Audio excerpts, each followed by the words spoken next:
Voltamos com a notícia de frente. A CPI da Covid instalada no Senado Federal iniciou sua segunda semana de depoimentos, recebendo o diretor-presidente da Anvisa, o Antônio Barra Torres. Vamos conferir na reportagem.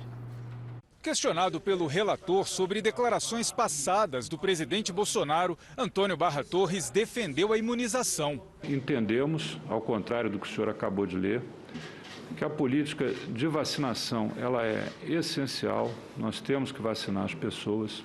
Se todos nós estamos sentados aqui nessa sala, é porque um dia o pai ou mãe ou responsável nos levou pela mão e nos vacinou. Então, discordar de vacina e falar contra a vacina não guarda uma razoabilidade histórica, inclusive, né? A vacina é essencial.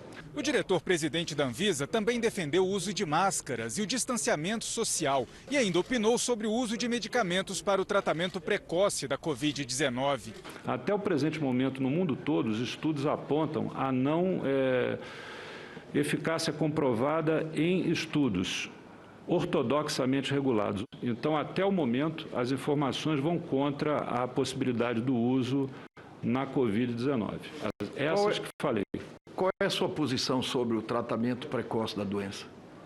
A minha posição sobre o tratamento precoce da doença não contempla essa medicação, por exemplo, não contempla, e contempla, sim, a testagem, o diagnóstico precoce e, obviamente, a observação de todos os sintomas que a pessoa pode ter e tratá-los, combatê-los o quanto antes. O presidente da Anvisa também falou sobre a proibição determinada pela agência da importação de doses das vacinas Sputnik V da Rússia e Covaxin da Índia. Ele disse que todas as decisões têm base técnica e cabe aos produtores do imunizante apresentar os documentos necessários. A Anvisa não faz teste de bancada, teste laboratorial em vacinas. Ela analisa a documentação que é enviada por parte do desenvolvedor, no caso, o desenvolvedor russo. Então, eu tenho aqui em minhas mãos, inclusive, já está de posse da CPI, todo o dossiê vindo dos desenvolvedores russos, são 600 páginas somente sobre a questão do vírus replicante. E lá está bem demonstrado a presença que é diferente de zero. Vacina não é para ter vírus replicante, tem que ser zero, e os dados que estão demonstrados nos documentos dos próprios russos mostram um número superior, número diferente de zero. Então, essa é a colocação. Quanto à questão da vacina ser aprovada em 60 países, demonstramos aqui hoje, país a país dessa lista de 60, que dos 60, 23 não haviam recebido, até aquela nossa decisão, nenhuma dose da vacina. Portanto, não haviam ainda utilizado. 11 países não responderam e o restante informou que recebeu quantitativos muito pequenos. Antônio Barra Torres confirmou o encontro no Palácio do Planalto, onde foi sugerida a publicação de um decreto com a mudança na bula da cloroquina, incluindo a indicação para o tratamento da Covid-19. O assunto já havia sido discutido na CPI, no primeiro depoimento do ex-ministro Luiz Henrique Mandetta, na semana passada. Estávamos lá, o general Braga Neto, ministro-chefe da Casa Civil, o ministro Mandetta, evidentemente, eu, a doutora Anísia Yamaguchi. Esse documento ele foi comentado pela doutora Anísia Yamaguchi, o que provocou uma reação, eu confesso até um pouco deseducada ou deselegante minha. Eu disse, olha, isso não tem cabimento, isso não pode. E a reunião, inclusive, nem durou muito mais depois disso. Depois da sessão, o senador Marcos Rogério disse que focar no decreto, que nem chegou a existir, é cortina de fumaça. O diretor-presidente da Anvisa não fez a afirmação de que isso tenha partido do presidente. Ele disse que uma convidada teria sugerido isso. E é o clássico tipo de proposta que é inexistente. Porque você não muda bula de remédio por decreto presidencial. Cabe à Anvisa. Parece que estão tentando uma cortina de fumaça com relação à cloroquina ou a esse decreto para esconder aquilo que nos interessa investigar. Possíveis desvios de recursos públicos nos estados e municípios, recursos que faltaram para a estruturação da rede de saúde e que comprometeram o atendimento às pessoas. A doutora Anísia Yamaguchi ainda deve ser ouvida pela comissão. E esse assunto, vocês querem comentar alguma Eu quero fazer uma observação aqui, na realidade até me penitenciar, né? Dias atrás, quando a Anvisa, né, a Agência Nacional de Vigilância Sanitária, ela negou, né, num primeiro momento aí, a importação da vacina russa Sputnik. Eu até fiz algumas críticas aqui em relação à Anvisa e eu quero retirar. Eu quero retirar porque depois de assistir, né, alguns trechos, né, os principais trechos desse depoimento do presidente da Anvisa, Antônio Barra Torres, eu vi o seguinte, que apesar de ser amigo do presidente Jair Bolsonaro, ele declarou isso, né, ele é um homem íntegro e extremamente técnico. Então, e disse o seguinte, confessou ali que não teve interferência política nenhuma naquela decisão da vacina Sputnik. E aí é preciso também destacar um outro ponto ali, não é? Onde ele falou da cloroquina. Ele falou, não, eu fui indelicado, inclusive, ele falou isso, né? Tive uma reação um pouco desproporcional no caso da bula da cloroquina. Corretíssimo, corretíssimo. E aí quando vem o deputado ali, o senador, né?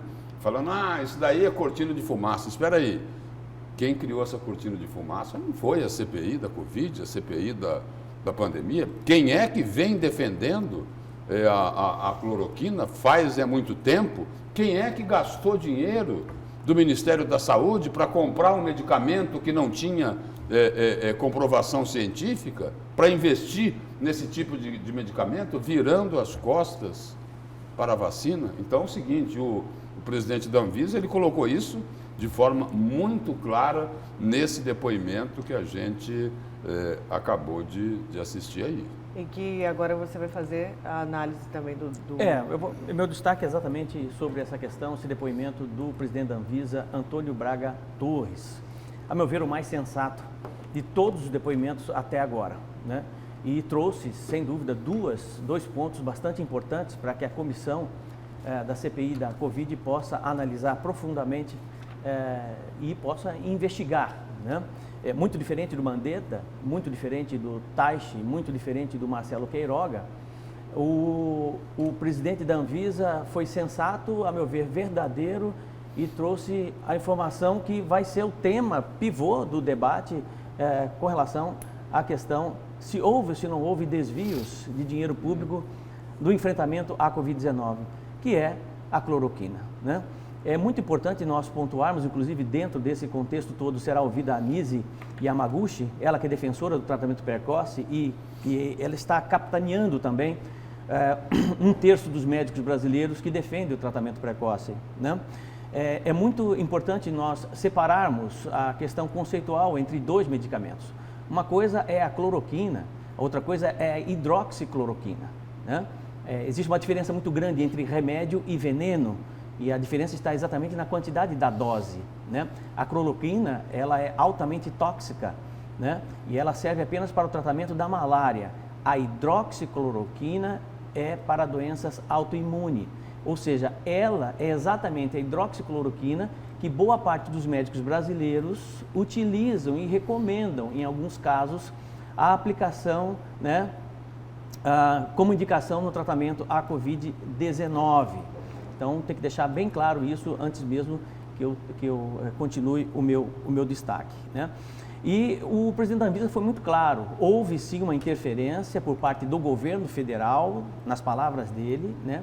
Ele não fala quem, não sei se é cortina de fumaça, mas houve uma interferência, uma tentativa de mudança na bula da cloroquina, né? O que isso nós sabemos que não pode ser feito, até porque existem agências reguladoras. E se existe a possibilidade de alguma alteração na bula, isso tem que acontecer na agência reguladora de origem daquele medicamento, né? De origem daquele medicamento. Ponto. Mas ele trouxe algo novo, importante, que, de certa forma, a CPI, sendo uma CPI séria, deve sim aprofundar exatamente nessa questão. Não necessariamente por conta da tentativa de mudança da bula da cloroquina, mas o crime, né? O crime em si, porque a tentativa de mudança de bula de qualquer remédio é um crime, sem dúvida, e isso precisa ser apurado. O outro ponto importante que nos toca, sobretudo, é a questão que, inclusive, chama atenção para Mato Grosso, até porque o governador Mauro Mendes está insistindo muito na Sputnik V, a qual eu já disse por várias vezes para ele mudar o discurso, né? Buscar outro caminho, que aparentemente esse caminho não é legal, né? A Sputnik V não é uma boa vacina, segundo a Anvisa. O presidente da Anvisa deixou muito claro que essa vacina tem problemas em vários sentidos, né? Foram consultados 50 países, 51 países, poucos países deram respostas de relatórios, de dados, né? Um número consistente de países não está nem utilizando a vacina, por que eu estou dizendo isso? Porque o próprio governador Mauro Mendes, ele sempre defende a tese da Sputnik V, dizendo o seguinte, olha, já está em mais de 60 países, mas que países são esses? Sabe? Então, o presidente da Anvisa deu a resposta à altura a todos os governadores, né, com relação à reprovação. Então, faltou dados. Apenas 2 países que, de certa forma, são respeitados com relação a agências reguladoras, que têm um lastro, um histórico de análise de vacina, né, que deram respostas para a Anvisa. Assim mesmo, essas respostas não foram consistentes, que foi o México e a Argentina. Não foram consistentes, por quê? Porque nesses países, o contrato feito com a Sputnik V é um contrato com confidencialidade. O que é isso? Não pode dividir, não pode dar publicidade a determinados dados. Isso, determinadas informações não podem ser compartilhadas. Isso está em contrato, ocorrendo o risco de quebrar o contrato com multas milionárias. E justamente as informações que mais relevantes, mais importantes, para que a Anvisa pudesse pautar o seu relatório final, não foram entregues pelo México e nem para a Argentina. Bom, além de tudo isso, a própria vacina Sputnik V tem problema na Rússia. Os russos precisam convencer, o Vladimir Putin já disse aqui por várias vezes, apenas para reforçar, está tentando convencer os russos para tomar a vacina. E mais de 60% dos russos não querem tomar a vacina e querem esperar a comunidade mundial, outros países tomar a vacina, para ver qual é o efeito dessa vacina, para depois eles tomarem a vacina. Esse é o resultado do relatório de uma pesquisa encomendada pelo governo russo. Na Rússia, estão dando sorvete e pagando até R$70 para que o russo possa tomar a vacina. Um incentivo do governo para tomar a vacina. Quer dizer, problema. E depois de todo esse caminhão, né, de informações, de dúvidas, desse mar de incertezas, e essa frase foi utilizada pelo presidente Antônio Braga Torres, né, com relação à Sputnik V. Vocês acham que essa vacina... Antônio Barra Torres, né? Antônio Barros Torres, né? Barra Torres. Antônio Barra Torres. Você acha que essa vacina vai ter alguma credibilidade, por mais que ela tenha sido aprovada, possa vir a ser aprovada nos próximos meses? Porque a Anvisa deixou claro que não está de portas fechadas, e eu acho que é correto, né? Pode-se fazer uma segunda análise, uma terceira análise, mas mesmo assim, mesmo que a Anvisa libere, eu acho que realmente ela já caiu num descrédito muito grande, e poucas pessoas irão estar disponíveis a tomar a vacina russa. Até porque existem outras vacinas que não têm nenhum problema, pelo menos apontado até hoje, que tem a Pfizer, tem Moderna, tem Janssen, tem Coronavac, né? Enfim, então essa leitura que eu tenho, vamos seguir aí nessa análise dos depoimentos da CPI da Covid, apesar de nós termos aí um grupo de senadores que, a meu ver, não tem moral nenhuma para fazer esse tipo de investigação. Essa é a minha leitura. Aí eu fiquei com uma dúvida aí, né, depois desse depoimento, né, e depois das observações do Haroldo Arruda, fiquei com uma dúvida. Eles queriam mudar lá, era só nessa reunião lá no gabinete do presidente Jair Bolsonaro, com essa senhora aí, Nise Yamaguchi, não é isso? Que, segundo o Haroldo, ela convenceu 1/3 dos médicos brasileiros. Não, eu não disse isso, Lúcio. 1/3. Não, eu não disse isso. Eu não disse que ela convenceu. Eu disse que ela está capitaneando, ela representa, de certa forma, 1/3 dos médicos brasileiros que ainda acreditam no tratamento precoce, porque ela é um ícone. Então concordam com ela, não é isso? Concordo com ela. Então é o seguinte, teve um processo de convencimento. É isso que eu estou colocando. Não. Se concordam com ela não... Bom, mas voltando aqui, eles queriam mudar a bula só a dúvida que ficou para mim, mudar a bula da cloroquina ou da hidroxicloroquina, porque nenhuma e nem outra, serve para Covid. São 2 remédios Certo? diferentes, Não, Lúcio. tá bom, que são 2, mas nenhum nem outro. Nem a cloroquina, nem a hidroxicloroquina. Bom, você não sabe, mas a comunidade científica sabe. Bom, aí né? Existe um erro grave aí na sua análise. A comunidade, o presidente da Anvisa acabou de colocar ali, o Antônio Barra Torres, que tem um único estudo ainda sendo feito, que vai ser concluído em dezembro, mas que até aqui, o senhor Antônio Barra Torres foi categórico. Falou, olha, o caminho é a vacinação. Cloroquina não tem comprovação científica, né? Não tem comprovação científica. Ou seja, por enquanto, não serve para combater aí tem um a ponto, Covid-19. uma dúvida nessa sua afirmação, que eu vou Não, trazer. Eu estou remetendo o que eu coloquei aqui ao que o presidente da Anvisa disse, o que ele disse lá aos senadores na CPI da Covid. Ele não tocou num ponto bastante importante, né, que inclusive leva a uma dúvida muito grande na comunidade científica. Não é de graça que médicos renomados, né, virologistas, imunologistas importantes, respeitados no mundo todo, acreditam em determinada eficiência, né, da hidroxicloroquina, não da cloroquina. A própria OMS, a leitura que eles fazem é que a análise, da meta-análise, né, da aplicação da hidroxicloroquina foi feita de forma errada, né, dando uma superdose exatamente desse componente, né, seja hidroxicloroquina ou cloroquina, né, a determinados pacientes que já tinham determinadas comorbidades, né, cardiopatas, pessoas que tinham doenças, enfim, né? Então, esse ponto é um ponto que precisa ser levantado e é exatamente nesse ponto que pairam as dúvidas com relação à eficiência ou não destes produtos, tanto a cloroquina como a hidroxicloroquina na aplicação do tratamento precoce da Covid-19. Mas eu, como não sou médico, né, eu apenas trago aqui as informações importantes com relação a essa leitura, né? E eu deixo a cargo dos cientistas uma resposta mais segura com relação a isso.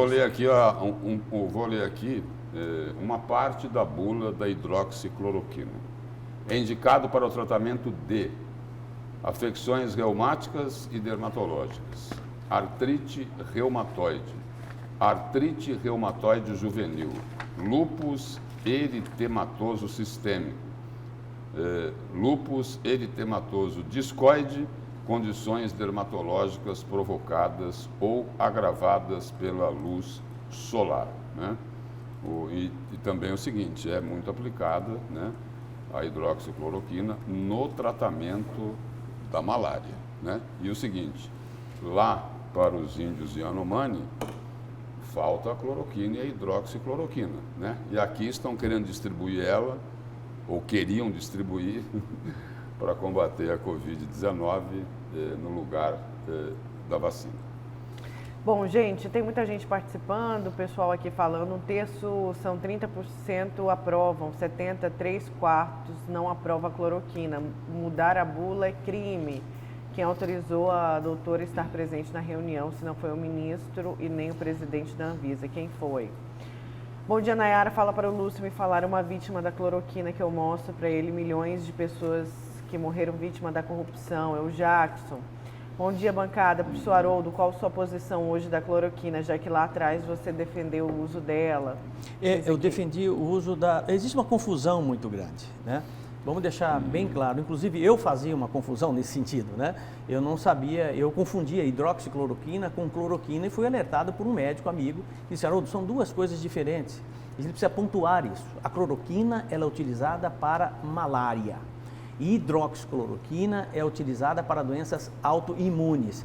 E no tratamento preventivo da Covid-19, existe sim a possibilidade, alguns médicos acabam receitando, prescrevendo a hidroxicloroquina, numa dose muito baixa de 3 gramas. O que a OMS fez exatamente na sua análise, né? Na sua meta-análise com relação à hidroxicloroquina, foi uma dose de 12 gramas, muito acima, ou seja, veneno, né? Passou de remédio para veneno. É essa leitura que é nos dada hoje pela comunidade que defende o tratamento precoce. E o seguinte, só colocando o seguinte, doenças autoimunes, né? Como o professor Haroldo colocou, e como diz a própria bula da hidroxicloroquina, não serve para virose, para vírus. Para vírus é vacina. É vacina. O presidente da Anvisa colocou isso de forma muito clara. E aí é o seguinte, o telespectador colocou, Lúcio, fala aí que eu vou te mostrar aí milhões de pessoas que foram salvas com a cloroquina. Bom, vamos ver o seguinte então, por que eles não fazem isso lá em Israel, né? Por que não estão dando cloroquina, hidroxicloroquina lá em Israel? Por que é que lá nos Estados Unidos o Joe Biden não está distribuindo, fabricando cloroquina, distribuindo hidroxicloroquina para a população? Por que é que não estão dando a hidroxicloroquina, a cloroquina, lá no Reino Unido? Por quê, hein? Por que é que eles estão dando a vacina, né? Porque a vacina é o caminho para resolver o problema da pandemia, né? Esse é o ministro da Saúde, o atual ministro Marcelo Queiroga, já disse isso com todas as letras. O presidente da Anvisa disse isso também com todas as letras. Né? Mas querem mudar o sentido da realidade. O ministro Marcelo Queiroga, Lúcio, inclusive, ele vai dizer nos próximos dias que ele tomou hidroxicloroquina. Ele só defende a vacina. Ele disse lá, fizeram essa pergunta para ele na CPI. Ele falou que não toma? Ele falou, perguntaram para ele, ministro, como ele se desviava da resposta sobre a cloroquina e a hidroxicloroquina, para não entrar em atrito com o presidente Jair Bolsonaro, no final lá do depoimento dele, um senador falou, olha, só para tirar a curiosidade nossa, o senhor tomou cloroquina? Ele falou, nem cloroquina, nem hidroxicloroquina. Eu tomei vacina. Gente, vamos agora, a gente vai continuar falando de Covid, um assunto sério, importante, prestação de serviço. A gente vai ao vivo com o repórter João Fernandes, que vai trazer informações para a gente sobre a alteração no atendimento do centro de triagem da Arena Pantanal. Vamos ao vivo com o João Fernandes, então, que vai ter mudanças, não é isso, João?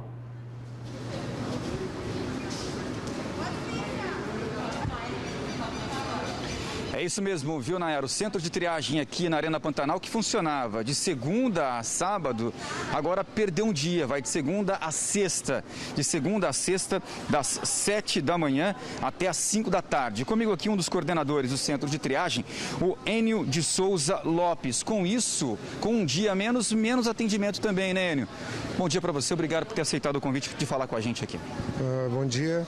Sim, a gente parou de atender por enquanto no sábado, né, como deu uma diminuição do movimento, apesar que na segunda-feira a gente atendeu mais de 700 pessoas, então o secretário ainda prevê a terceira onda, mas mesmo assim a gente vai continuar atendendo de segunda a sexta, das 7 às 17.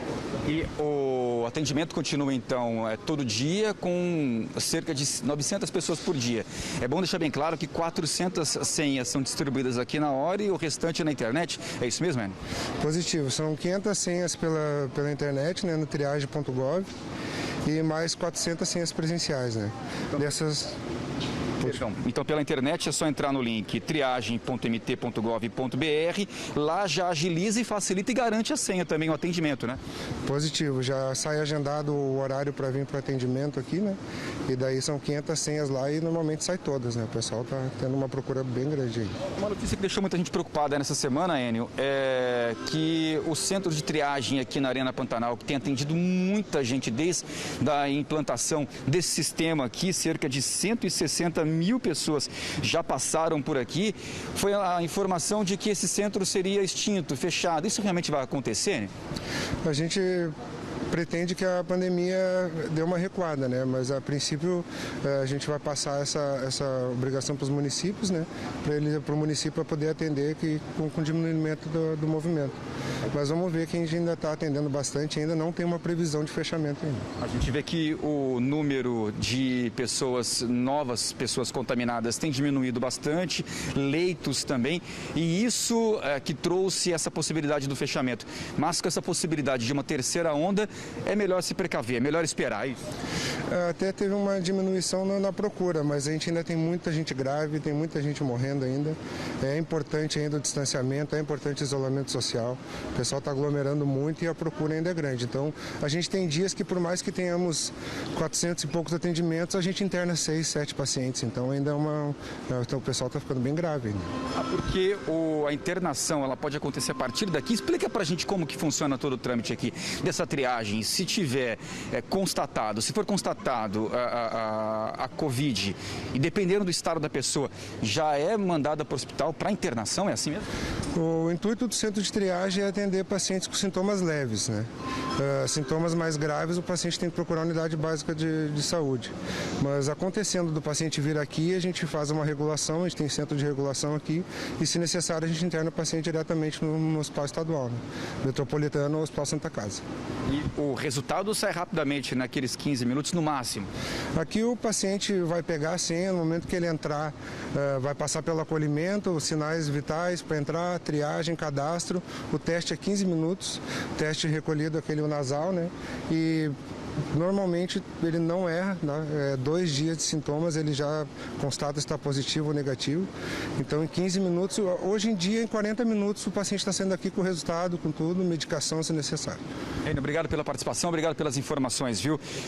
Só para atualizar aqui, viu, Nayara, os números da Covid-19, infelizmente, nas últimas 24 horas, um jovem de 24 anos perdeu essa batalha para a Covid-19 e outras 31 pessoas também morreram no estado vítimas desse vírus tão terrível, né? E outras pouco mais de 1.800 pessoas contraíram o coronavírus também nesse prazo de 24 horas. Na tela agora a gente vê os números totais da Covid-19 aqui em Mato Grosso, casos confirmados até agora. 376.305 mortes registradas, infelizmente 10.249 recuperados, o que é uma ótima notícia. Eu falo isso sempre porque é mesmo 356.476 pessoas internadas em leitos ainda em hospitais, 1.502 em isolamento, sendo acompanhada por profissionais, 8.024 pacientes. Ocupação de leitos está da seguinte forma: leitos de UTI na rede pública. Ontem falei de 78,68%, caiu um pouco de ontem para hoje. Agora a ocupação de leitos está em 73%, 73,88%, quase 74%. Enfermaria, 43%, não é? Esse número ontem, e caiu um pouco também, agora está com 38%. É informação que a gente comemora demais, né? Tanto a internação em leitos de UTI como também de enfermaria. Esses números totais da Covid-19 aqui no nosso estado. Volto com você, Nayara. Certo, João, obrigada pelas suas informações. Gente, vamos então para um breve intervalo, 7h04, a gente já volta com a notícia de frente.